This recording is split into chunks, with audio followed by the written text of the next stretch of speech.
ചിലപ്പോ ഇതായിരിക്കും എടുക്കാൻ പോകുന്നത്.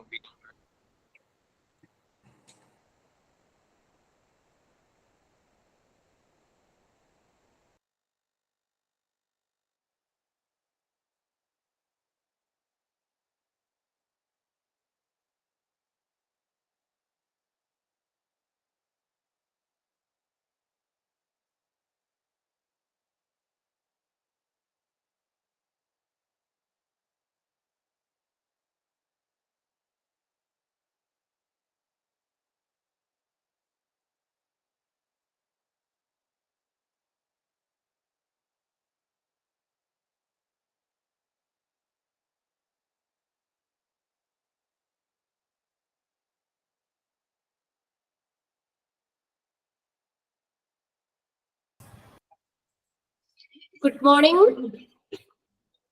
Good morning. Good morning, ma'am. Good morning, ma'am. Good morning, ma'am. Good morning, ma'am. Good morning, ma'am. Okay, കുറേ ദിവസങ്ങളായിട്ടേ കണ്ടിട്ട്. അതെ. ഓക്കെ. ഒക്കെ മറന്നുപോയോ? നോക്കിയായിരുന്നോ? സെക്കൻഡ് ചാപ്റ്റർ അല്ലേ നമ്മൾ എടുത്തോണ്ടിരുന്നേ? Yes, ma'am. Yes, ma'am. History of hospitals അല്ലേ? അത് hospital evolution, last Akbar's period, Unani medicine വരെയായിരുന്നു കഴിഞ്ഞ ക്ലാസ്സിൽ നമ്മൾ പറഞ്ഞത്. ഓക്കെ, ഇത്രയും ഗ്യാപ്പ് ഉള്ള ഓർക്കുന്നുണ്ടോ? Yes, ma'am. എല്ലാ ദിവസവും നിങ്ങൾ റെഗുലർ ആയിട്ട് ഇനിയിപ്പോ പുതിയ ബാച്ചുകൾ ഇന്നിപ്പോ സ്റ്റാർട്ട് ചെയ്തിട്ടുണ്ട്. അപ്പൊ അതുകൊണ്ട് ടൈം ടേബിള് നിങ്ങൾക്ക് തരാൻ അതായിട്ട് ലേറ്റ് ആവുന്നത്. അപ്പൊ അതൊന്ന് സെറ്റ് ചെയ്യാണ് ഇവിടെ. അപ്പൊ എന്നുള്ള ടീച്ചേഴ്സിന് മിക്കവാറും ഓരോ ടീച്ചേഴ്സിനും ഇനി ആഴ്ചയിൽ നിങ്ങൾക്ക് ഒരവറാക്കിയേ കിട്ടുള്ളൂ. അപ്പൊ പുതിയ ടീച്ചേഴ്സും വരുന്നുണ്ട്. അപ്പൊ ഇതിനകത്തിട്ട് ഇനിയും ജോയിൻ ചെയ്യാൻ ചാൻസ് ഉണ്ട്. ടൈം ടേബിൾ സെറ്റ് ചെയ്യണേ ഉള്ളൂ. അപ്പൊ എന്താ ഞാൻ പറയാന്ന് വെച്ച കാര്യം, ഇനിയിപ്പോ എനിക്കാണെങ്കിൽ ഇപ്പൊ ആഴ്ചയിൽ ഒരവറേ നിങ്ങൾക്ക് വരുന്നുള്ളൂ. അപ്പൊ അതുകൊണ്ട് നിങ്ങൾ ഇന്ന് ക്ലാസ് എടുക്കുന്നത് അന്ന് തന്നെ ഒന്ന് റീഡ് ചെയ്ത് വെക്കണം കേട്ടോ. പിന്നെ നെക്സ്റ്റ് വീക്കിലേക്ക് നമ്മുടെ ക്ലാസ് വരുള്ളൂ. റെഗുലർ ആയിട്ട് നമുക്ക് ക്ലാസ് കിട്ടുവാണെങ്കിൽ പ്രശ്നമില്ല. ഇന്നെടുത്ത് അതിന്റെ കണ്ടിന്യൂഷൻ നാളെ ക്ലാസ് ഉണ്ടെങ്കിൽ നമുക്ക് അങ്ങനെ പ്രശ്നം വന്നില്ല. അപ്പൊ ആഴ്ചയില് മിക്ക ടീച്ചേഴ്സിനൊക്കെ ഒരവറൊക്കെ കിട്ടുള്ളൂ, ഒരു ക്ലാസ്സേ കിട്ടുള്ളൂ. അപ്പൊ എന്ന് പറഞ്ഞാൽ ഇന്നത്തെ ഇനി അടുത്ത ആഴ്ചക്ക് എടുക്കാതെ ഇന്ന് പഠിക്കുന്ന കാര്യങ്ങൾ അന്ന് തന്നെ മസ്റ്റ് ആയിട്ടും എല്ലാവരും തന്നെ റീഡ് ചെയ്ത് വെക്കണം കേട്ടോ. അല്ലെങ്കിൽ നമ്മൾക്കത് ഇപ്പൊ ഒരാഴ്ച ഗ്യാപ്പ് വരുമ്പോഴേ അതിന്റെ കണ്ടിന്യൂറ്റി വരില്ല. അതുകൊണ്ട് അന്നു തന്നെ എല്ലാ ടീച്ചേഴ്സിനും എടുക്കുന്ന പോർഷൻസ് ഒക്കെ നിങ്ങളൊന്ന് റീഡ് ചെയ്ത് വെക്കുക. ഓക്കെ, നമ്മൾ പറഞ്ഞത് ഹോസ്പിറ്റൽ എവല്യൂഷനില് അക്ബേഴ്സ് പീരീഡ് യുനാനി മെഡിസിൻ വരെയായിരുന്നു പറഞ്ഞത്. ഞാൻ പറഞ്ഞായിരുന്നു ഒരു ചെറിയ നോട്ട് ഞാൻ തരാം. യുനാനി മെഡിസിന്റെ ആയുർവേദത്തിനെ കുറിച്ചുള്ള ഒരു ചെറിയ 1-2 പോയിന്റ്സ് ഒന്ന് നോട്ട് ചെയ്യാന്ന് പറഞ്ഞായിരുന്നു കഴിഞ്ഞ ക്ലാസ്സിൽ. എഴുതിയില്ലല്ലോ നമ്മള്? ഓക്കെ, അപ്പൊ എഴുതിക്കോ. Unani medicine. Who is the father of Unani? Father ആരാ? Hippocrates. Hippocrates. അപ്പൊ അവിടെ എഴുതി വെച്ചോ. നമ്മൾ യുനാനി മെഡിസിൻ എഴുതിയാൽ തൊട്ട് താഴെ ഇടുക father of Unani medicine. Father of Unani medicine. Father of Unani medicine. Hippocrates.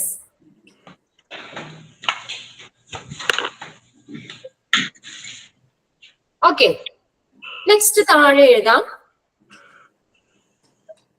Hippocrates എന്ന് പറഞ്ഞാൽ നമ്മൾക്കറിയാം ഒരു ഗ്രീക്ക് ഫിലോസഫർ ആയിരുന്നു. അദ്ദേഹം ഈ യുനാനി മെഡിസിനിലെ ധാരാളം കോൺട്രിബ്യൂഷൻസ് നൽകിയിട്ടുണ്ട്. അതുകൊണ്ടാണ് അദ്ദേഹത്തെ ഫാദർ ഓഫ് യുനാനി എന്ന് അറിയപ്പെടുന്നത്. ഓക്കെ, ഇനി അതിന്റെ 1-2 പോയിന്റ്സ് ആയിട്ട് എഴുതിക്കോ. യുനാനി മെഡിസിൻ ആണ്. സിസ്റ്റം സെറ്റ് ദാറ്റ്, ഓരോ പോയിന്റ് ആയിട്ട് നിങ്ങൾ എഴുതിയാൽ മതി. ഡോട്ട് ഇട്ട് എഴുതിക്കോ. System set that four components. എന്താണ് പറഞ്ഞത്? System set that. ഈ യുനാനി സിസ്റ്റം എന്താ പറയുന്നത് കേട്ടോ. യുനാനി സിസ്റ്റം, അതായത് സിസ്റ്റം സെറ്റ് ദാറ്റ്. ഷോർട്ട് ചെയ്താൽ നമ്മൾ എഴുതുന്നുള്ളൂ. System set that four components. COMPONENTS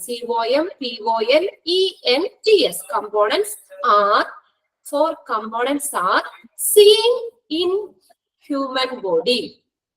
4 components are seen in human body. എന്ന് പറഞ്ഞ ഡബിൾ ഇ ആണോ മാം? ഏതാണ്? അതെ. 4 components are seen in human body. SEEN, seen in human body. Okay. ഏതൊക്കെയായിരുന്നു ആ കമ്പോണൻസ്? ഏതൊക്കെയാ? ബ്ലഡ്, 4 കമ്പോണൻസ് ഏതാണെന്ന് നമ്മൾ എഴുതുന്നത്? ബ്ലഡ്, ഫ്ലം, PHELGM, ഫ്ലം, കഫം എന്ന് പറയും. PHELGM, phlegm, bile, BILE, bile, പിത്തം മലയാളത്തില്, ബൈൽ, BILE, ബ്ലഡ് കഴിഞ്ഞിട്ടൊന്നുകൂടി പറയാവോ? System said that 4 components are seen in human body. അത് ഏതൊക്കെയാണ് നമ്മൾ എഴുതുന്നത്? ബ്ലഡ്, സെക്കൻഡ് വൺ അത് കോമ ഇട്ട് എഴുതിയാൽ മതി. 4 components, ഫ്ലം, PHELGM, ഫ്ലം, കഫം. അടുത്ത bile, BILE, bile, comma black bile, bile, comma black bile. Next എഴുതാ, നെക്സ്റ്റ് പോയിന്റ് ആയിട്ട് എഴുതിയാൽ മതി. The fluctuations, FLUCTUATIONS, fluctuations, വ്യത്യാസം വരികയാണെങ്കിൽ the fluctuations, സ്പെല്ലിംഗ് ഒന്നുകൂടെ പറഞ്ഞു. FLUCTUATIONS, fluctuations in its quantity,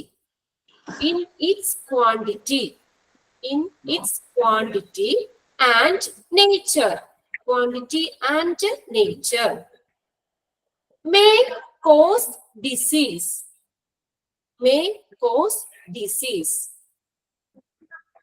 The fluctuation in its quantity and nature may cause disease. അപ്പൊ ഇതിൽ ഉണ്ടാകുന്ന ഫ്ലക്ച്വേഷൻസ്, ആ വേരിയേഷൻ ആണ് ഡിസീസ് ഉണ്ടാകാൻ കാരണം, അല്ലെങ്കിൽ അതിനെയാണ് നമ്മൾ ഡിസീസ് എന്ന് പറയുന്നത്. ഓക്കെ, ക്വാണ്ടിറ്റിയിലോ നേച്ചറിലോ ഒക്കെ ഉണ്ടാകുന്ന ഫ്ലക്ച്വേഷൻ മേ കോസ്. നേച്ചർ കഴിഞ്ഞ ഒന്നുകൂടെ പറയാമോ ma'am? Nature, MAY, may cause, CAUSE, may cause disease.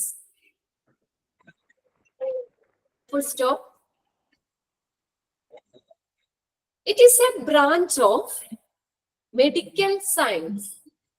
It is a branch. അടുത്ത പോയിന്റ് ആണോ? അടുത്ത പോയിന്റ് ആയിട്ട് എഴുതണമെങ്കിൽ അങ്ങനെ എഴുതിക്കോ. It is a branch of medical science that tries, TRIES, tries to find out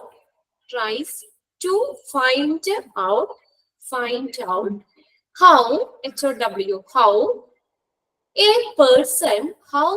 person got affected, AFFECTED, person got, GOT, got affected, AFFECTED, affected with a disease, and also ALSO, also tries, TRIES, also tries to balance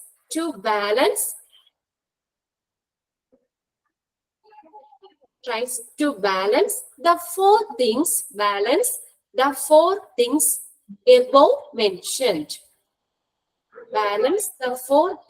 above mentioned. It is a branch of medical science that tries to find out how a person got affected with a disease and also tries to balance the 4 things above mentioned. ഇപ്പൊ യുനാനിയിൽ എന്താ നമ്മൾ പറഞ്ഞത്? 4 components ഉണ്ടെന്ന് പറഞ്ഞു. അത് blood, plum, bile, black bile. അപ്പൊ ഇതിന്റെ ക്വാണ്ടിറ്റിയിലോ അളവിലോ സ്വഭാവത്തിലോ എന്തെങ്കിലും വ്യത്യാസം, ഏറ്റക്കുറച്ചിൽ ഫ്ലക്ച്വേഷൻസ് വരുവാണെങ്കിൽ അതാണ് ഡിസീസ് എന്ന് പറയുന്നത്. അപ്പൊ ഫസ്റ്റ് എന്ത് ചെയ്യുന്നു? എങ്ങനെയാണ് ഈ രോഗം ഉണ്ടായതെന്ന് ഐഡന്റിഫൈ ചെയ്തിട്ട് അതനുസരിച്ച് ഈ 4 componentsഉം ബാലൻസ് ചെയ്യാനായിട്ട്, ശരിയാക്കാൻ അത് ബാലൻസ് ചെയ്യാൻ അല്ലെങ്കിൽ അത് കറക്റ്റ് കറക്റ്റ് ആക്കാൻ വേണ്ടിയിട്ട് ചികിത്സിക്കുന്ന ഒരു വൈദ്യശാസ്ത്രമാണ് യുനാനി മെഡിസിൻ എന്ന് പറയുന്നത്. ഓക്കെ, നെക്സ്റ്റ് വൺ എഴുതിക്കോ, Ayurveda. Ayurveda. Ayurveda. It is a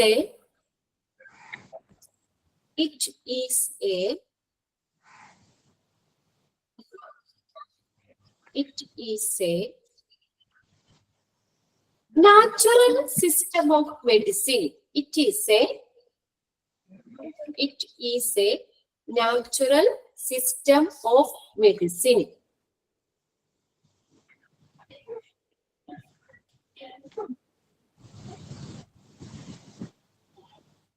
It is a natural system of medicine.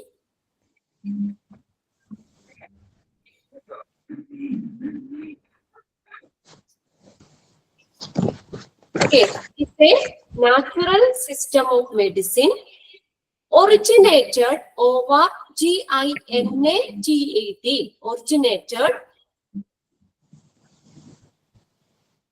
Originated in India. Originated in India more than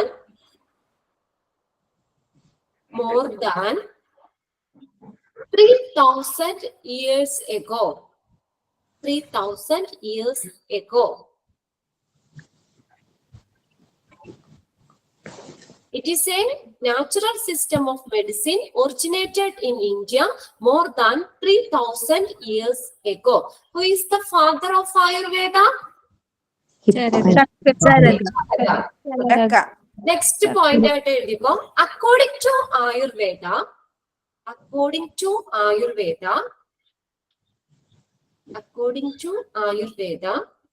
everything, EVERYTHING, everything is composed of earth, EARTH, composed of earth, space, SPACE, space, air, composed of earth, space, air, fire, FIRE, fire, and water.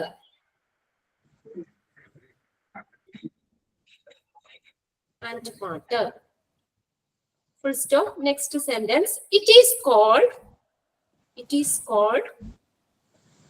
Panchamahabhutas. It is called Panchamahabhutas.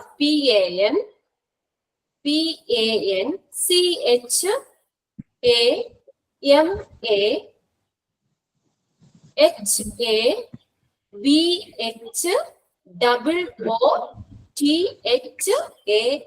Panchamahabhutas. അപ്പോൾ ഈ ആയുർവേദ അനുസരിച്ച് നമ്മൾ എന്താ 5 things നമ്മൾ പറഞ്ഞു, earth, space, air, fire, water, ഇതൊക്കെ എന്താണ് പഞ്ചമഹാഭൂതാസ് എന്നാണ് അറിയപ്പെടുന്നത്. Next point, they exist,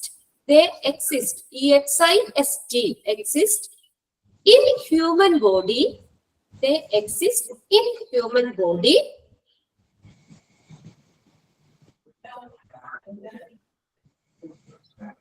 Exist in human body in combined form. Exist in human body in combined, COMBINED, combined form like Vata, VATHA, Vata, Pitta, PITHA, Pitta, Kapha, KABHA, KABHA. DHA ആണോ PHA ആണോ? BHA, Kapha, KABHA, Kapha. ആരാണ് സരിതയുടെ ഒന്ന് mute ചെയ്ത് വെച്ചേ. Combined four like എന്നാണോ? എന്താ combined form like ഏതൊക്കെയായിട്ടാ? Vata, pitta, kapha. Okay, next point, they are in harmony, HARMONY. They are in harmony with each other. they are in harmony with each other, comma, but in human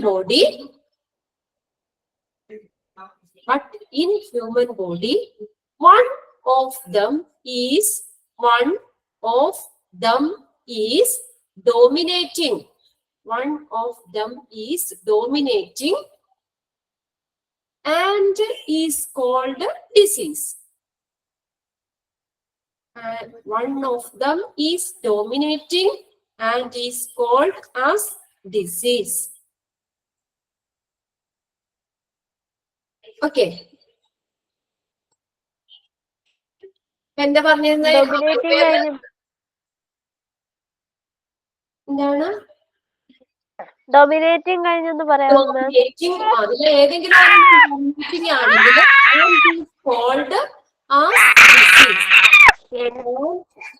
called as disease. Okay. അപ്പൊ ആയുർവേദം എന്താ പറയുന്നത്? നമ്മുടെ പ്രപഞ്ചത്തിലെ സർവ്വചരാചരങ്ങളും ഒക്കെ ഉണ്ടായിരിക്കുന്നത് പഞ്ചഭൂതങ്ങൾ കൊണ്ടാണെന്ന് പറഞ്ഞു.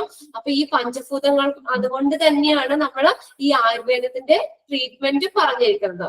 ആയുർവേദ സിദ്ധാന്തം അനുസരിച്ച് മനുഷ്യന്റെ ശരീരത്തില് 3 ദോഷങ്ങളാണുള്ളത്: വാത, പിത്ത, കഫ.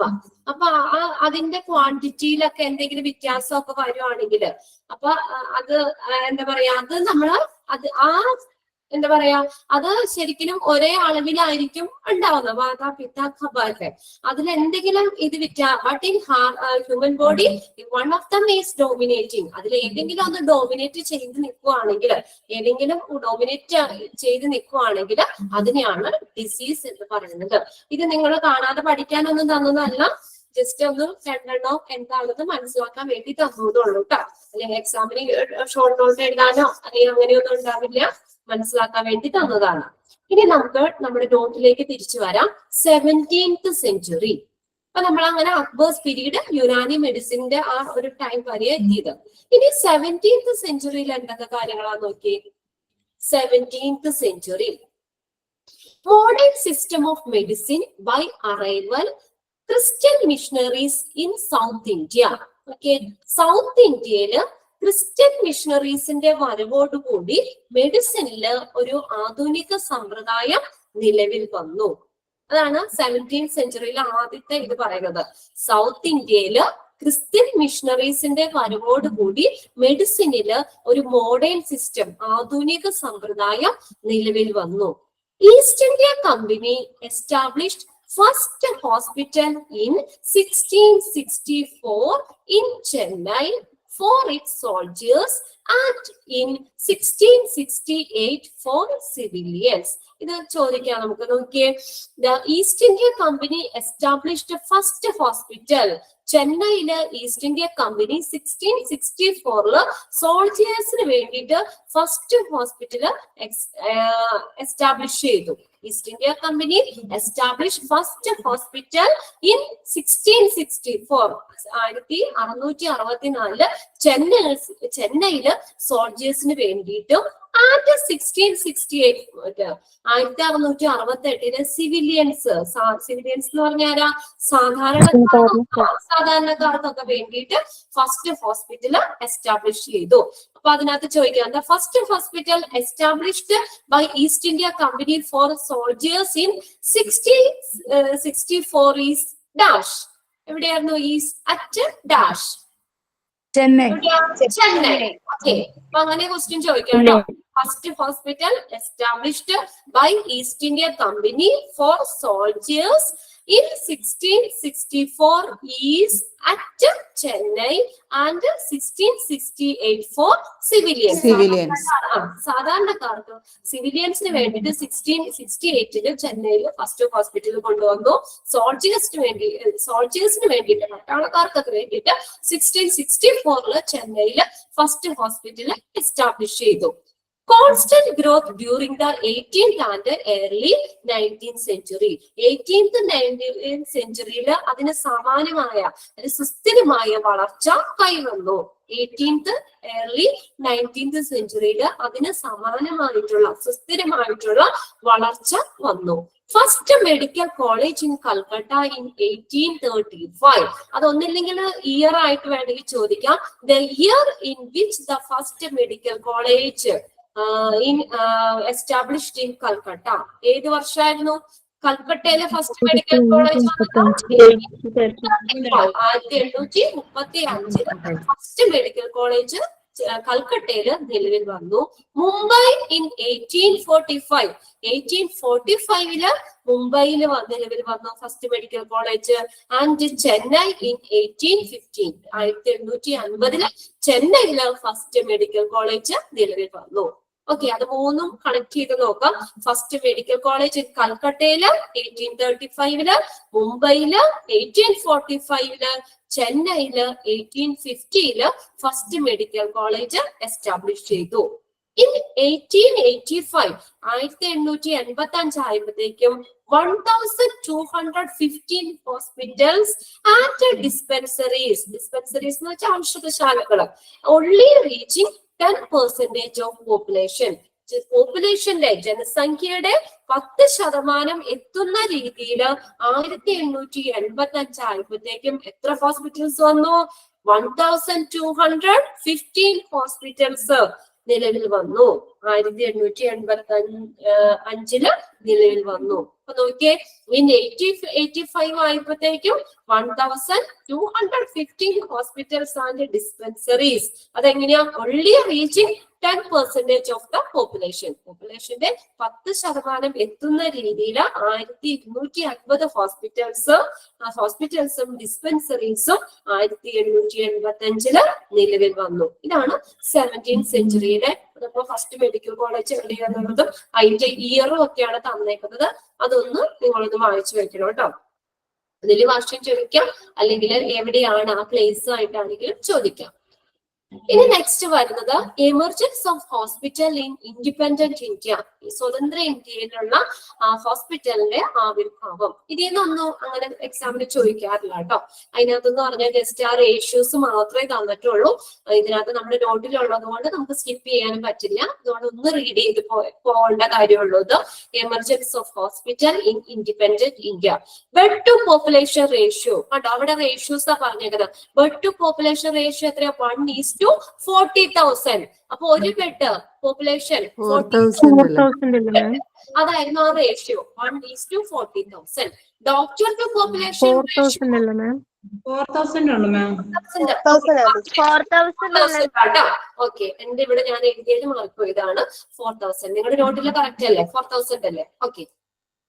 Bed to population ratio 1:4,000. അപ്പൊ ഒരു 4,000 പോപ്പുലേഷനിൽ ഒരു ബെഡ്. അതാണ് bed to population ratio. Doctor to population ratio നോക്കിയേ 1:6,300. ഉണ്ടോ? 6,300. അപ്പൊ 6,300 പോപ്പുലേഷനിൽ ഒരു ഡോക്ടർ. ഇതാണ് ആ doctor to population ratio 1:6,300. Nurse population ratio എത്രയാ? 1:40,000. ഇവിടെയാണ് 40,000 വന്നത്. Nurse population ratio 1:40,000. Disparities in facilities in urban and rural. ഈ ഫെസിലിറ്റീസില് അർബൻ ഏരിയയിലും റൂറൽ ഏരിയയിലും. അർബൻ എന്ന് പറഞ്ഞാൽ എന്താ? അർബൻ ഗ്രാമീണ പ്രദേശം എന്ന് പറഞ്ഞാൽ നഗരപ്രദേശത്ത്. ഗ്രാമപ്രദേശത്തിലൊക്കെ ഡിസ്പാരിറ്റീസ് ഇൻ ഫെസിലിറ്റീസിൽ എന്ത് വന്നു? ഡിസ്പാരിറ്റീസ്, വ്യത്യാസം വന്നു. ഇതങ്ങനെയല്ലേ നമ്മുടെ അർബൻ ഏരിയയിലും റൂറൽ ഏരിയയിലും അല്ലെ? നമ്മുടെ ഗ്രാമപ്രദേശത്തേക്കായി ഫെസിലിറ്റി നമുക്ക് പട്ടണങ്ങളിൽ ഉണ്ടാവില്ലേ? ഹോസ്പിറ്റൽസ് വ്യത്യാസം ഉണ്ടായി. അതാണ് ഡിസ്പാരിറ്റി എന്ന് പറഞ്ഞാൽ വ്യത്യാസം. ഡിസ്പാരിറ്റീസ് ഇൻ ഫെസിലിറ്റീസില് വ്യത്യാസം ഉണ്ടായി. In urban and rural. Urban rural ഏരിയയില് ഡിസ്പാരിറ്റീസില് വ്യത്യാസം വന്നു. ഫെസിലിറ്റീസില് വ്യത്യാസം വന്നു. ഇനി അറ്റ് ഇൻഡിപെൻഡൻസ് ആയിരിക്കും നോക്കിയേ 11,000 ഹോസ്പിറ്റൽ ബെഡ്സ് and 7,400 hospital. അപ്പൊ ഇൻഡിപെൻഡൻസ് ആയപ്പോഴത്തേക്ക് നോക്കിയേ 11,000 ഹോസ്പിറ്റൽ ബെഡുകളും 7,400 ഹോസ്പിറ്റൽസും നിലവിൽ വന്നു. ഇൻഡിപെൻഡൻസ് ആയപ്പോഴത്തേക്കും ഇന്ത്യ സ്വന്തമായതോടുകൂടി ആ സമയത്തേക്ക് വന്ന ഹോസ്പിറ്റൽ ബെഡുകൾ 11,000 ഹോസ്പിറ്റല് 7,400 ഹോസ്പിറ്റൽസും നിലവിൽ വന്നു. Since past 15 years, concept of today's hospital. എന്നാൽ കഴിഞ്ഞ നമ്മുടെ ഈ 50 വർഷങ്ങളായിട്ട് നമ്മുടെ ഒരു പുതിയ ഒരു ഹോസ്പിറ്റൽ എന്ന് പറഞ്ഞ ഒരു കൺസെപ്റ്റ് വന്നു. Concept of today's hospital. Since past 15 years, കഴിഞ്ഞ 50 വർഷങ്ങളായിട്ട് ഇന്നത്തെ ഹോസ്പിറ്റൽ എന്ന് പറഞ്ഞ ഒരു കൺസെപ്റ്റ് നിലവിൽ വന്നു. ഇത്രയേ ഉള്ളൂ ഹിസ്റ്ററിയിൽ നമുക്ക് പഠിക്കാൻ. ഇനി നമുക്ക് ഇതിപ്പോ ജസ്റ്റ് ഇതിന്റെ നിങ്ങൾ ഇതൊന്ന് നോക്കണം കേട്ടോ. ഇതിന്ന് ലാസ്റ്റ് പറഞ്ഞ അതിന്ന് അങ്ങനെ ക്വസ്റ്റ്യൻ കണ്ടിട്ടില്ല. 17th century ആ ഫസ്റ്റ് ഹോസ്പിറ്റൽ എവിടെയാണെന്നുള്ളത് അതിന്റെ ഇയറുകളും ഒന്ന് നോട്ട് ചെയ്യണം. ഓക്കെ, അപ്പൊ നമുക്ക് ഈ ചാപ്റ്ററിന് കുറച്ച് ക്വസ്റ്റ്യൻസ് ഒന്ന് എഴുതാം കേട്ടോ. ഓരോ ചാപ്റ്റർ കഴിയുമ്പോൾ അതിനെ ബേസ് ചെയ്തിട്ട് കുറച്ച് ക്വസ്റ്റ്യൻസ്, 1 word ക്വസ്റ്റ്യൻസ് നമുക്കൊന്ന് നോട്ട് ചെയ്യാം. ഇത് നമ്മൾ പ്രീവിയസ് ഇയറിലൊക്കെ ചോദിച്ചിട്ടുള്ള ക്വസ്റ്റ്യൻസ് ഇതിനകത്ത് ഇൻക്ലൂഡ് ചെയ്തിട്ടുണ്ട് കേട്ടോ. അതുകൊണ്ട് ഇൻട്രൊഡക്ഷന്റെ പാഠത്തില് ക്വസ്റ്റ്യൻസ് ഉണ്ടാവില്ല, വേറെ ക്വസ്റ്റ്യൻ ഒന്നും അധികം ഇല്ല. നമ്മുടെ ഹോസ്പിറ്റൽ എന്താണ്, അതിന്റെ ഡെഫിനിഷനും ഇതൊക്കെയല്ലോ. പിന്നെ ആ ഫസ്റ്റ് വേണമെങ്കിൽ നമുക്ക് ആ വേർഡ് ഹോസ്പിറ്റൽ, ഹോട്ടൽ, ഹോസ്പസ് എന്ന് പറഞ്ഞ വേർഡ് ഡിറൈവ് ചെയ്തേക്കുന്ന ലാറ്റിൻ വേർഡ് എന്ന് പറഞ്ഞ ഹോസ്പസ് എന്ന വേർഡിൽ നിന്നാണ്, which means guest or visitor, അല്ലെങ്കിൽ അതിന്റെ ഓപ്പോസിറ്റ് മീനിങ് ഉണ്ട്. അത് നമ്മൾ നോട്ട് ചെയ്തിട്ടുള്ളതല്ലേ, അത് നമുക്ക് അതിനകത്ത് തന്നെ ഉള്ളൂ. പിന്നെ ആ ഡെഫിനിഷൻ ഒക്കെ അല്ലേ വന്നേക്കുന്നത് ഹോസ്പിറ്റൽ എന്താണെന്നുള്ളത്. ഓക്കെ, ചാപ്റ്റർ അത് ഞാൻ തരാം. അപ്പൊ അതിന്റെ ഒന്ന് 2 ക്വസ്റ്റ്യൻ കൂടി നമുക്ക് വേണമെങ്കിൽ ചെയ്യാം കേട്ടോ. വേഗം എഴുതിയെടുത്തോ questions. Notebook എടുത്തിട്ടില്ലേ?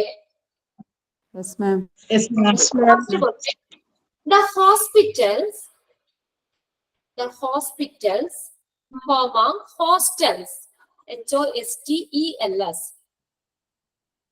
hostels, comma, hotel, HOTELS, hotels, and hospice, HOSPICE. മാം ഒന്നുകൂടെ ഒന്ന് പറയുവോ? The hospitals, hostel, hotel, and hospice are.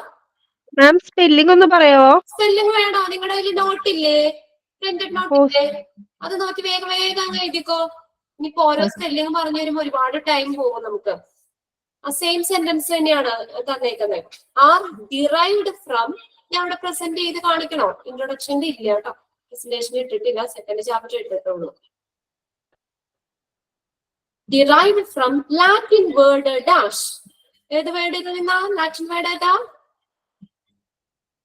ഹോസ്പസ്. HOSPES. Correct ആയിട്ട് എഴുതുക. ഹോസ്പസ്.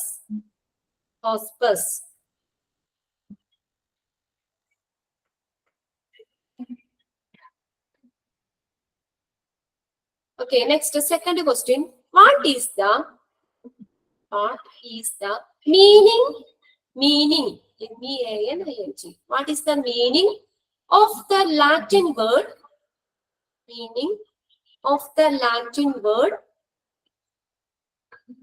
What is the meaning of the Latin word hospice?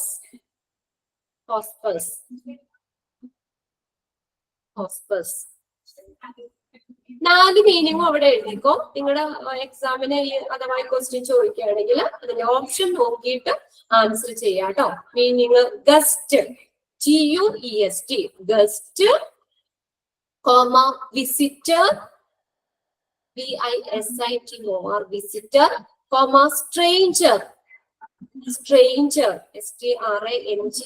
Stranger, comma, host. ഇതെല്ലാം ഹോസ്പസ് എന്ന് പറഞ്ഞ വേർഡിന്റെ meaning ആണ്. ഏതാണോ ഓപ്ഷൻ നോക്കിയിട്ട് കറക്റ്റ് ചെയ്താൽ മതി. Stranger, host. ഗസ്റ്റിന്റെ ഓപ്പോസിറ്റ് മീനിങ്ങും വരാമെന്ന് പറഞ്ഞല്ലോ. ഹോസ്റ്റ്, HOST, ഹോസ്റ്റ്, ആതിഥേയൻ. Okay, next question. Expand, third question ആണ്. Expand, WHO.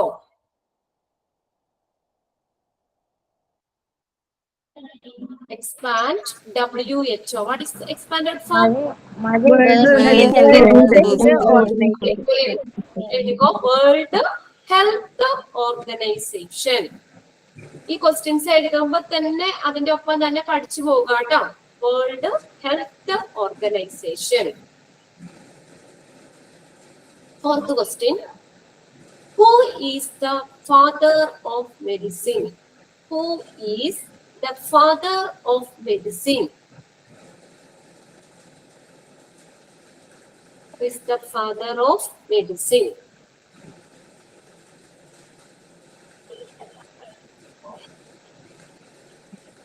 Who is father of medicine? Hippocrates. Okay. Okay. Hippocrates. Next.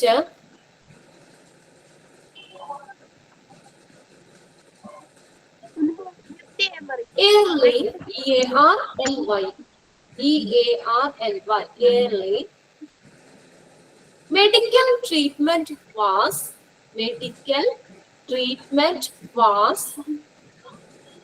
always. മാം ഒന്ന് മ്യൂട്ട് ചെയ്യാൻ പറയോ? ആരാണ് ഇവിടെ മ്യൂട്ട് മാറ്റി കിടക്കുന്നേ? ആരാ മ്യൂട്ട് ചെയ്തേ? ഒരാൾക്കടെ മ്യൂട്ട് മാറി കിടന്നു കഴിഞ്ഞാല് നമുക്ക് ക്ലാസ് ഡിസ്റ്റർബൻസ് ആയിരിക്കും. അപ്പൊ നമുക്ക് ക്ലിയർ ആവില്ല. വേഗം ഈ ക്വസ്റ്റ്യൻസ് തന്നിട്ട് നമുക്ക് സമയം ഉണ്ടെങ്കിൽ നെക്സ്റ്റ് ചാപ്റ്റർ നമുക്ക് സ്റ്റാർട്ട് ചെയ്യാം. Okay. Early medical treatment was always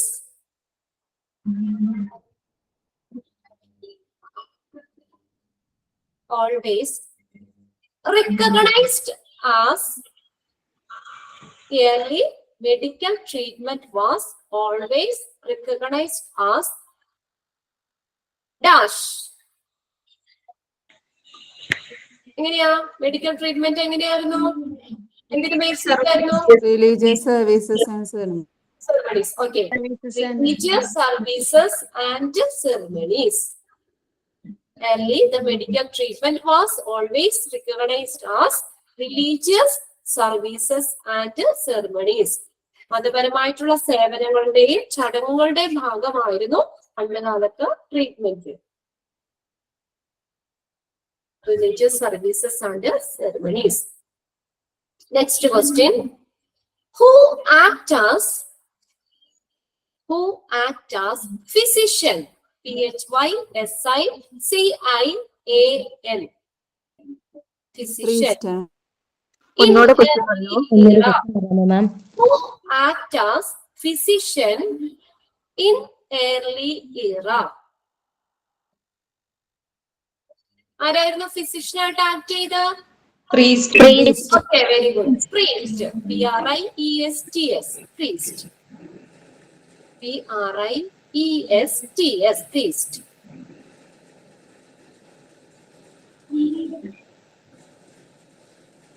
Okay. Next question. Where, W-H-E-R-E, where is the meeting place? Where is the meeting place of priest? Where is the meeting place of priest?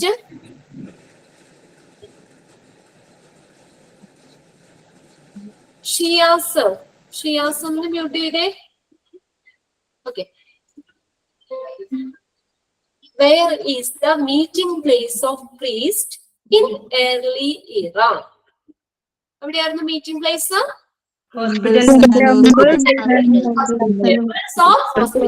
Options നോക്കാം. Temples ആണ് നമ്മുടെ correct answer എങ്കിൽ അത് എഴുതുക. Hospital ആണ് കിടക്കുന്നതെങ്കിൽ അതെടുത്ത് എഴുതുക. Temples or hospitals. Next question. ഏതാണ്? early era. early era. E-R-A. early era. Next one. Dash was the rule. Dash was the rule for the. Dash was the rule for the practice of doctors. Dash was the rule for the practice of doctors practice of doctors in Mesopotamian hospitals?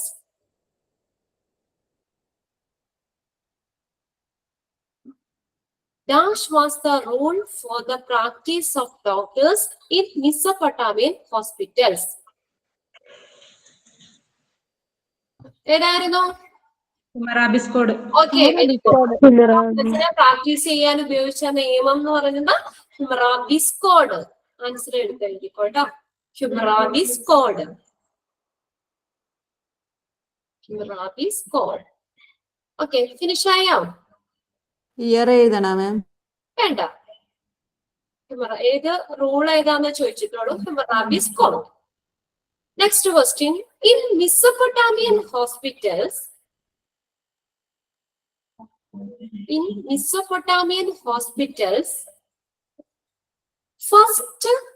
first recorded prescription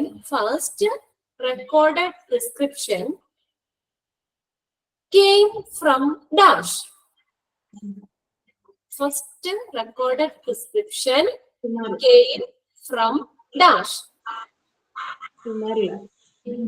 Zumar. Okay, Sumar. Zumar എവിടെയാ? In ancient Babylonian. Zumar എന്ന് എഴുതിയാൽ മതി. Option നിങ്ങൾ ഓപ്ഷനോടെ നോക്കണം കേട്ടോ. ഇവിടെ ഞാനിപ്പോ option ഒന്നും തരുന്നില്ല, just fill in the blanks ആയിട്ട് അങ്ങ് തരികയാണ്.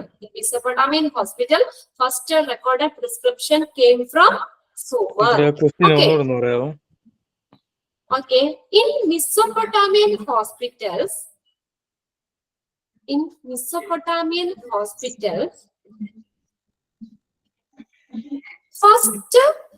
first recorded prescription came from dash. Swaraj ഒന്ന് മ്യൂട്ട് ചെയ്യട്ടോ. Prescription came from dash. Okay, answer അറിയാലോ. ചരിത്രത്തിൽ ആദ്യമായിട്ടുള്ള പ്രിസ്ക്രിപ്ഷൻ വന്നത് രേഖപ്പെടുത്തിയത് സുമറില്. Next question.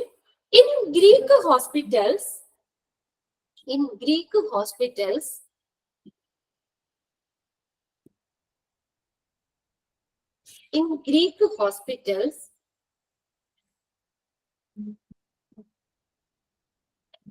treatment was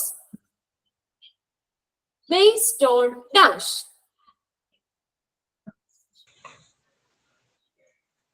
In Greek hospitals, treatment was based on dash.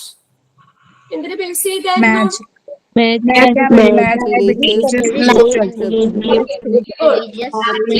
Religious rituals.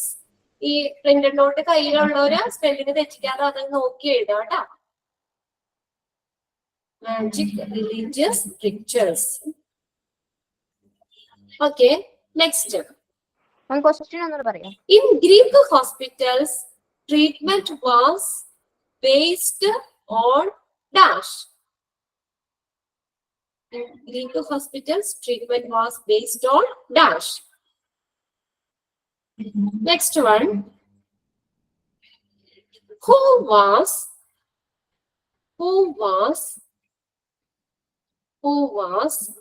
the first to make institutional care who was the first to make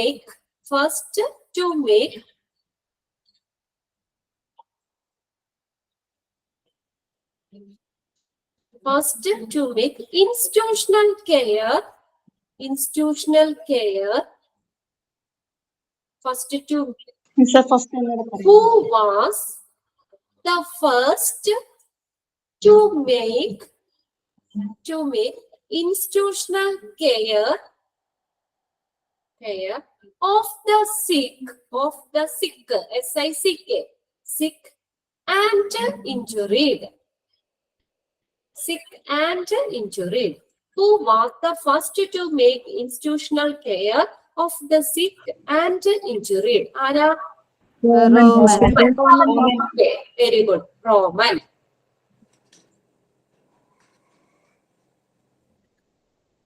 Next question. Which is the Which is the അതിന്റെ answer ഒന്നുകൂടെ പറയാ ടീച്ചറെ?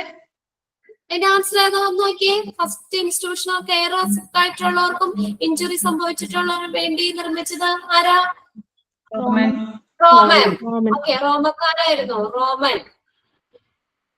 Next, the first incorporated hospital. Which is the Which is the first incorporated hospital in America? Which is the first incorporated hospital in America? ഏതായിരുന്നു? Pennsylvania. Okay, Pennsylvania hospital.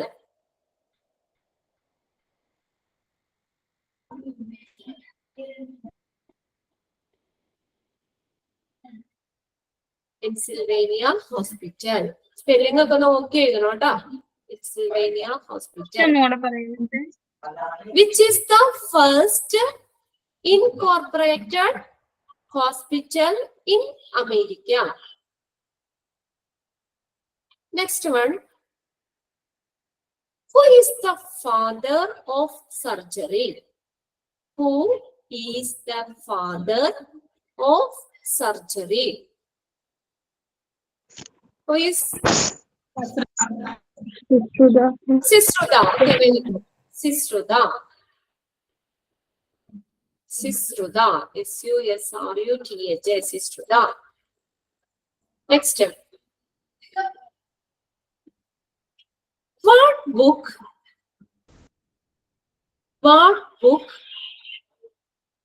did Charaka wrote? Question ഒരിക്കലും കൂടി. What book? What book?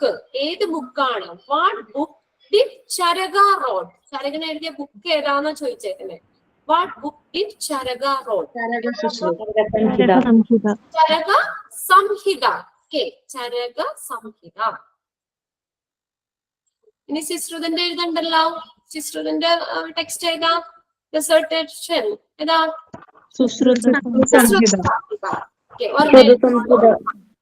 മാം തക്ഷശീലന്റെ എഴുതണ്ട. വേണ്ട. What book did Charaka wrote? Charaka Samhita. Next. Question ഒന്നുകൂടെ പറയൂ teacher. Okay, question ഇപ്പൊ നമ്മൾ പറഞ്ഞ question. What book did Charaka wrote? What book did Charaka wrote? Charakan എഴുതിയ book ഏതാണെന്ന് ചോദിച്ചത്. What book did Charaka wrote? Charaka Samhita. Charaka Samhita. Charaka ഇപ്പൊ ഈ ചരക സംഹിതയുടെ ക്വസ്റ്റ്യന് മുമ്പുള്ള ഒന്ന് പറയുമോ? ആ ക്വസ്റ്റ്യൻ ഏത് ക്വസ്റ്റ്യൻ ആണ്? 13ാമത്തെ. Who is the father of surgery? Who is the father of surgery? Who is the father of surgery? Sisruda.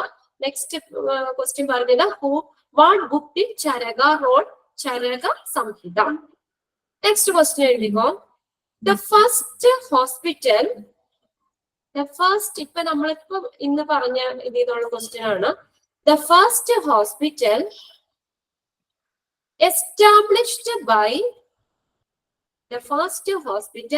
established by East India Company. East India Company for civilians. CIVILIANS. Civilians in 1668 is at a dash. In 1668, 1668. In 1668 is at a dash. Chennai.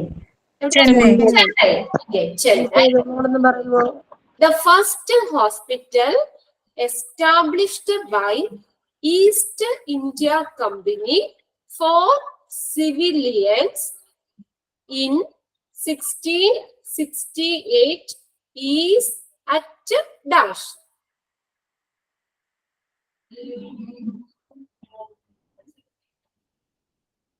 Next question.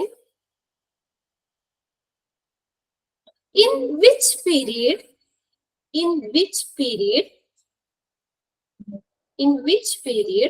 the Unani medicine in which period the Unani medicine has been introduced? In which period the Unani medicine has been introduced? Akbar period. Okay, very good. Akbar's period. Akbar's period. Madam, question last one പറയാ medicine. Introduced. In which period the Unani medicine has been introduced? Next one. Who is the answer ഒന്ന് പറയാ ടീച്ചറെ. ഏത് പീരീഡിലാ Unani medicine കൊണ്ടുവന്ന ആരാ ചോദിച്ചേ? Akbar's period. Akbar's period. Okay, Akbar's period. Who is the father of Unani medicine? Who is the father of Unani medicine? Hippocrates. Okay. Hippocrates, father of Unani medicine. Okay. Next question. The year which first medical college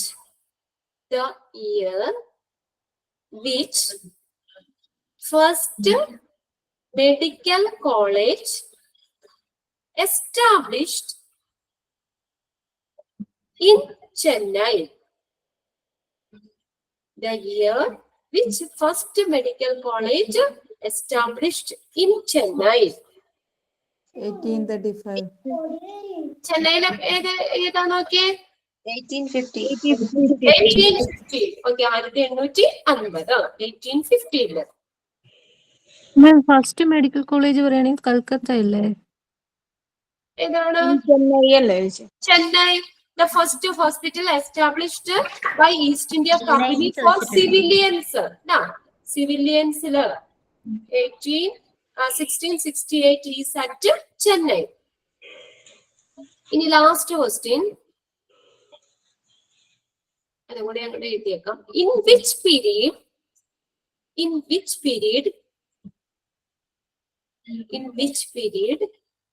military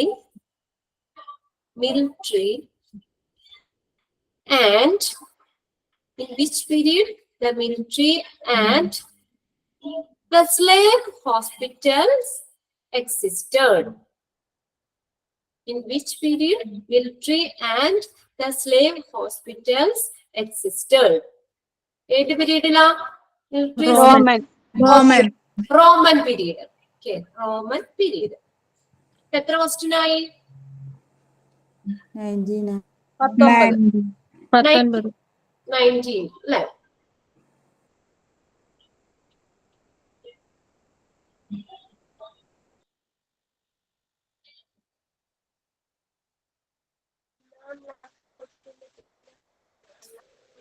ഇത് എഴുതിയില്ല നമ്മള്. Who is the father of medicine എഴുതിയായിരുന്നോ?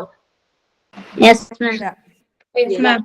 Okay, medicine എഴുതി, surgery എഴുതി, father of Unani എഴുതി അല്ലെ? അത് മൂന്നും എഴുതിയില്ല അതിനകത്ത്? ഓക്കെ ഓക്കെ, ഇത് മതി. അപ്പൊ അത്രയും ക്വസ്റ്റ്യൻസും നമ്മൾ എഴുതിയിട്ടുണ്ട്. അപ്പൊ നോട്ട് നിങ്ങൾ വായിക്കുക. ഈ ക്വസ്റ്റ്യൻസ് ഒക്കെ ഒന്നുകൂടി ഒന്ന് വായിച്ച് നോക്കാം. ഇത് നെക്സ്റ്റ് നമ്മൾ പോകുന്നത് ചാപ്റ്റർ ബ്ലഡ് ബാങ്ക് ആണ്. ഇത് മുതൽ നമ്മൾ ഹോസ്പിറ്റലിലേക്ക് കടക്കുകയാണ്. എത്രാമത്തെ ചാപ്റ്റർ? Next chapter 18. നിങ്ങളുടെ നോട്ടിൽ 18 തന്നെയാണോ നോക്കട്ടോ? 18 തന്നെയാണ്. മാം ചാപ്റ്റർ 20 ആണ് നമ്മുടെ ബുക്കിൽ. അതെ, നിങ്ങളുടെ 20 എന്നാണ് കിടക്കുന്നതെങ്കിൽ അങ്ങനെ. ഓക്കെ, ഇവിടെ നോട്ടില് അത് ചിലപ്പോൾ വ്യത്യാസം ഉണ്ടാവും. അതുകൊണ്ടാണ് ചാപ്റ്ററിന്റെ ഹെഡിങ്, ചാപ്റ്റർ നമ്പർ നോക്കണ്ടെന്ന് പറഞ്ഞത്. ചാപ്റ്റർ നോക്കാം. അപ്പൊ നമ്മൾ 3 ചാപ്റ്റർ നമ്മൾ എടുത്തിട്ടുള്ളൂ. ഇൻട്രൊഡക്ഷൻ പറഞ്ഞു. Second chapter history of hospital. മൂന്നാമത്തെ ചാപ്റ്റർ ആണ് ബ്ലഡ് ബാങ്ക്. മൂന്നാമത്തെ നമ്മൾ എടുത്തത് കേട്ടോ. അത് നിങ്ങളുടെ 20 ആണെങ്കിൽ അങ്ങനെ ആയിക്കോട്ടെ. Okay, chapter 20 blood bank. Okay, blood bank കേട്ടിട്ടുണ്ടോ? ബ്ലഡ് ബാങ്ക് എന്നൊക്കെ? Yes ma'am. ഓക്കെ. ആരെങ്കിലും അവിടെയൊക്കെ ബ്ലഡ് ഒക്കെ ഡൊണേറ്റ് ചെയ്യുന്നവരുണ്ടോ? ഈ കൂട്ടത്തില് ഡൊണേറ്റ് ചെയ്തിട്ടുണ്ടോ? ബ്ലഡ് ഡൊണേറ്റ് ചെയ്തിട്ടുണ്ടോ ആരെങ്കിലും? ഉണ്ട് ടീച്ചർ, ഞാൻ കൊടുക്കാറുണ്ട്. ഞാൻ ശ്രീ കൊടുക്കാറുണ്ട്. ശ്രീ ഗണേഷ് കൊടുക്കാറുണ്ടോ? ഉണ്ട് ഉണ്ടല്ലേ. ഓക്കെ. അപ്പൊ ശ്രീ ഗണേഷ് കൊടുക്കാറുണ്ട്. അപ്പൊ നമ്മൾ കുറച്ച് കാര്യങ്ങളുണ്ട് ശ്രീ ഗണേഷിനോടൊക്കെ ചോദിച്ച് നമുക്ക് ഷെയർ ചെയ്ത് പഠിക്കാം. ഓക്കെ. അപ്പൊ ബ്ലഡ് ബാങ്ക് എന്ന് പറഞ്ഞാൽ എന്താ ശരിക്കും? എന്താ ബ്ലഡ് ബാങ്ക് എന്ന് പറഞ്ഞാൽ? സിമ്പിൾ ആയിട്ട് നമ്മൾ പറയുകയാണെങ്കിൽ ബ്ലഡ് അവൈലബിൾ ആയ ഹോസ്പിറ്റലില് ബ്ലഡ് അവൈലബിൾ. ഹോസ്പിറ്റലിലെ ഇതൊരു സപ്പോർട്ടീവ് ഡിപ്പാർട്ട്മെന്റ് ആണ് ബ്ലഡ് ബാങ്ക് എന്ന് പറയുന്നത്. ഇപ്പൊ നമുക്ക് എന്തായാലും നമുക്കൊരു ഹോസ്പിറ്റലിൽ നല്ല ഫംഗ്ഷനിങ്ങിന് നമുക്ക് ബ്ലഡ് ബാങ്ക് അത്യാവശ്യമാണ്. അതുകൊണ്ട് തന്നെ ഇതൊരു സപ്പോർട്ട് ഡിപ്പാർട്ട്മെന്റ് ആണ്, സപ്പോർട്ടീവ് ഡിപ്പാർട്ട്മെന്റ് ആണ്.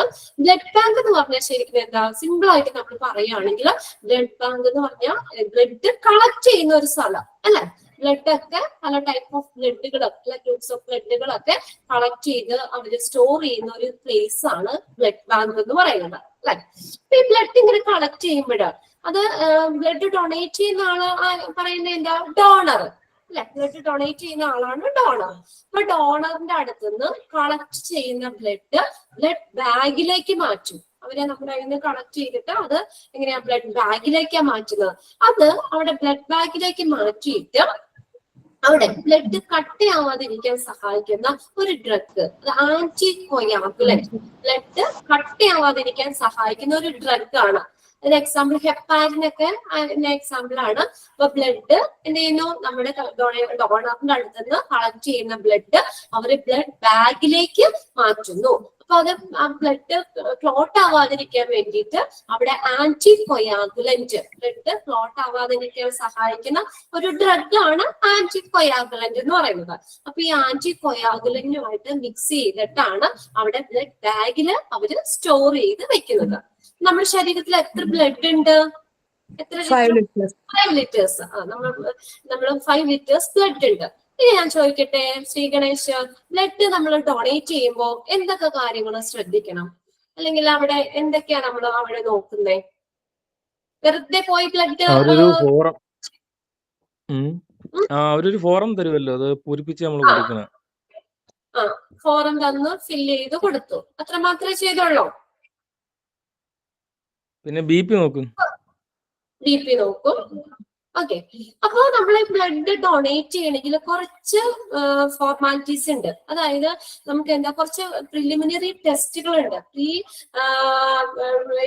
Pre donation checkup. നമ്മളത് കൊടുക്കുന്നതിന് മുന്നേ കുറച്ച് കാര്യങ്ങൾ ശ്രദ്ധിക്കണം. അതായത് അവിടെ എന്താ പറയാ, ഏജ് 18 to 65, 18 വയസ്സിനും 65 വയസ്സിനും ഇടയിലുള്ളവർക്ക് മാത്രമേ ബ്ലഡ് ഡൊണേറ്റ് ചെയ്യാൻ പറ്റുള്ളൂ. അവിടെ ഏജ് ലിമിറ്റ് പറയുന്നുണ്ട്. 18 വയസ്സിൽ താഴെയുള്ളവർക്ക് ബ്ലഡ് ഡൊണേറ്റ് ചെയ്യാൻ പറ്റില്ല. അപ്പൊ ഏജ് 18 to 65, 18-65 വയസ്സിന് ഇടയിലായിരിക്കണം ബ്ലഡ് ഡൊണേറ്റ് ചെയ്യണമെങ്കിൽ. പിന്നെ നമ്മുടെ വെയിറ്റ് എന്ന് പറഞ്ഞാൽ 45 kg എബോയിലായിരിക്കണം, 45 കിലോയിന് മുകളിലായിരിക്കണം. എങ്കിൽ മാത്രമേ ഡൊണേറ്റ് ചെയ്യാൻ പറ്റുള്ളൂ. നമുക്ക് ആവശ്യത്തിനുള്ള വെയിറ്റ് വേണം. പിന്നെ അതുകൂടാതെ അവര് നല്ല ഹെൽത്തി ആയിരിക്കണം, ഹെൽത്തിയും ഫിറ്റും ആയിരിക്കണം. നമുക്ക് ആ ബ്ലഡ് കൊടുക്കാനായിട്ട് അതിനാവശ്യമായിട്ടുള്ള നമുക്ക് ബോഡി നല്ല ഹെൽത്തി ആയിരിക്കണം. നമുക്ക് ഒരു ആരോഗ്യമുള്ള ഒരാളുടെ ബ്ലഡ് എടുക്കാനൊന്നും പറ്റില്ല. എന്താണ്, അവര് നല്ല ഹെൽത്തിയും ഫിറ്റും ആയിരിക്കണം.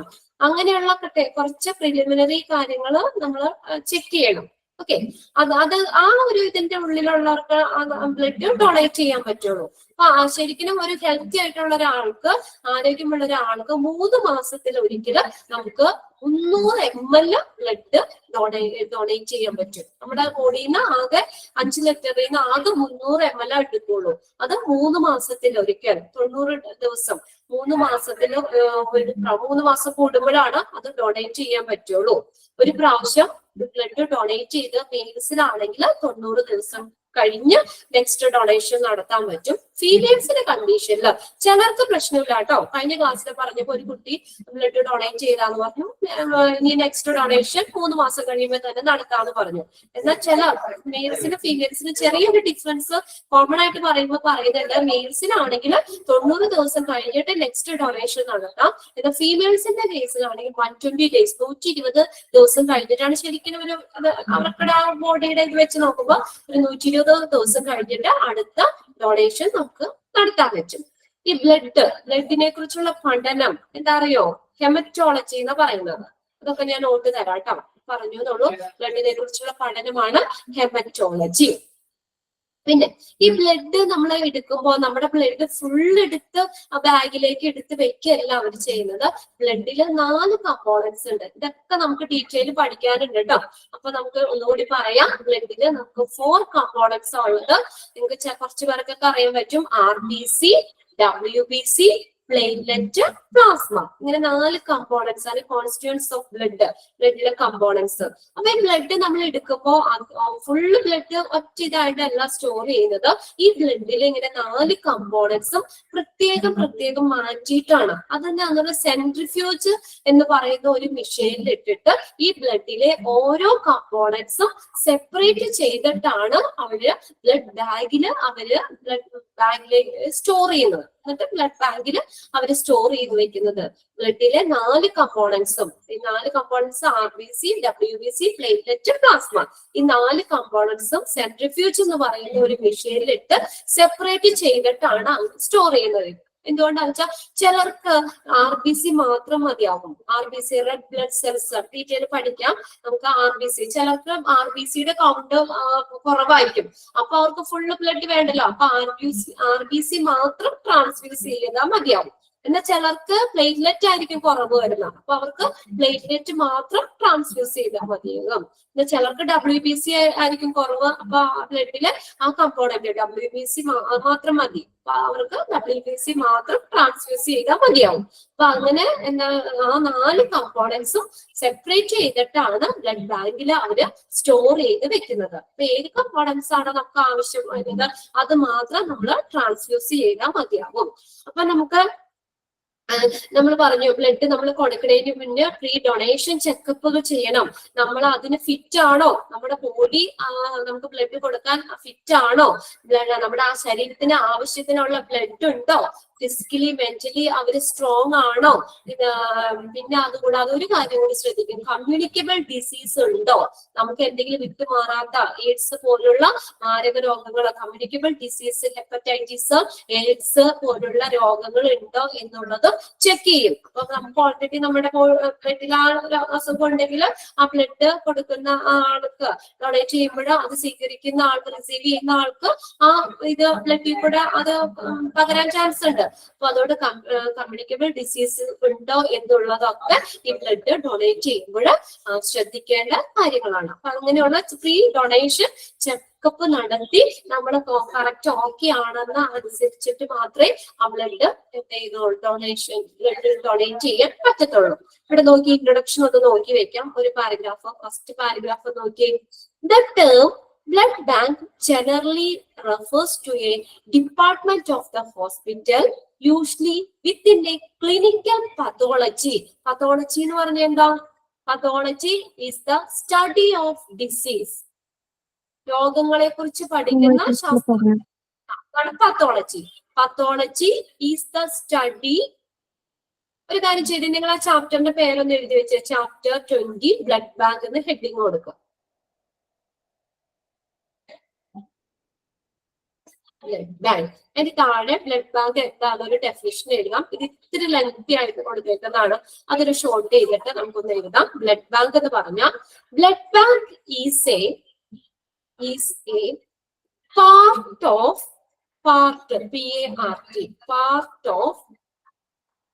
hospital laboratory. LABORATORY. Blood bank is a part of hospital laboratory where WHERE where we store STORE where we store the blood where we store the blood and do proper testing. Where we store the blood and do proper testing of blood. Proper testing of blood to avoid AVOID, to avoid the risk of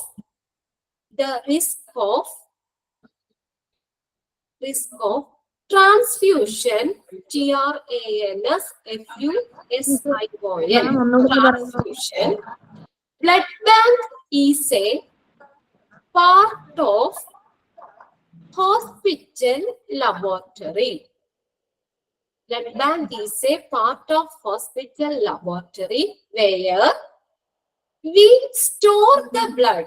Where we store the blood and do proper testing of blood. Proper testing of blood, comma, to avoid AVOID, to avoid the risk of transfusion, to avoid the risk risk of transfusion, TRANSFUSION, transfusion related problems. Transfusion related problems. Okay. When the blood bank എന്ന് പറഞ്ഞാൽ it's a part of hospital laboratory. Hospital laboratoryയുടെ ഒരു ഭാഗമാണ്. അവിടെ എന്താ where we store the blood. അവിടെ blood store ചെയ്യുന്നു. And to do proper testing of blood. Proper testing നടത്തി blood store ചെയ്യുന്ന hospital laboratoryയുടെ ഒരു ഭാഗമാണ് blood bank. അത് എന്തിനാ നമ്മൾ ടെസ്റ്റിംഗ് നടത്തുന്നത്? To avoid the risk of transfusion related problem. Blood transfuse ചെയ്യുന്നതുമായി സംബന്ധിച്ചുണ്ടാകുന്ന പ്രശ്നങ്ങൾ, അതിന്റെ റിസ്ക് ഒഴിവാക്കാൻ വേണ്ടി പ്രോപ്പർ ആയിട്ട് ടെസ്റ്റിംഗ് നടത്തി ബ്ലഡ് സ്റ്റോർ ചെയ്ത് വെക്കുന്ന ഒരു ഹോസ്പിറ്റൽ ലബോറട്ടറിയുടെ ഭാഗമാണ് ബ്ലഡ് ബാങ്ക് എന്ന് പറയുന്നത്. കിട്ടിയ definition? Okay. Blood bank is a part of hospital laboratory where we store the blood and do proper testing of blood to avoid the risk of transfusion related problem. Okay, blood transfusion ചെയ്യുമ്പോൾ ഉണ്ടാകുന്ന പ്രശ്നങ്ങളുമായിട്ട് സംബന്ധിച്ച് വരുന്ന പ്രശ്നങ്ങൾ അത് ഒഴിവാക്കാൻ വേണ്ടിയിട്ട് proper ആയിട്ട് blood test ചെയ്ത് സ്റ്റോർ ചെയ്ത് വെക്കുന്ന ഹോസ്പിറ്റൽ ലബോറട്ടറിയുടെ ഒരു ഭാഗമാണ് ബ്ലഡ് ബാങ്ക് എന്ന് പറയുന്നത്. ഓക്കെ, ഇന്ന് ആ ഡെഫിനിഷൻ മതി. ബാക്കിയത് നമുക്ക് അടുത്ത ക്ലാസ്സിൽ നോക്കാം. ഓക്കെ, അപ്പൊ ഡെഫിനിഷൻ ക്ലിയർ ആയല്ലോ?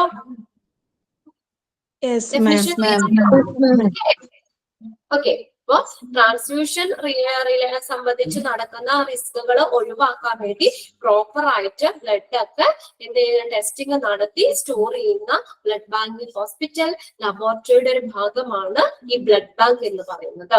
അതുപോലെ കൂടെ എഴുതിക്കോ, പത്തോളജി ഒന്ന് എഴുതി വെച്ചോട്ടോ. Pathology is the study of disease. Pathology is the study of disease. Introduction ഒക്കെ നമുക്ക് അടുത്ത ക്ലാസ്സിൽ പറയാം. ഓക്കെ, രണ്ട് കാര്യങ്ങളാണ് നമ്മൾ ബ്ലഡ് ബാങ്ക് എന്താണെന്ന് പറഞ്ഞു. നെക്സ്റ്റ് പാത്തോളജി എന്താണ്? The study of disease. ഡിസീസിനെ കുറിച്ചുള്ള പഠനം, that is pathology. Okay, clear അല്ലേ? Yes, ma'am. നെക്സ്റ്റ് ഇവിടെ മീറ്റിംഗിലാണ്. ക്ലാസ് ഒന്ന് വൈൻഡപ്പ് ചെയ്തോട്ടെ. Okay, Thank you, ma'am. ഒന്ന് നോക്കണം കേട്ടോ. Okay, thank you. Thank you, ma'am.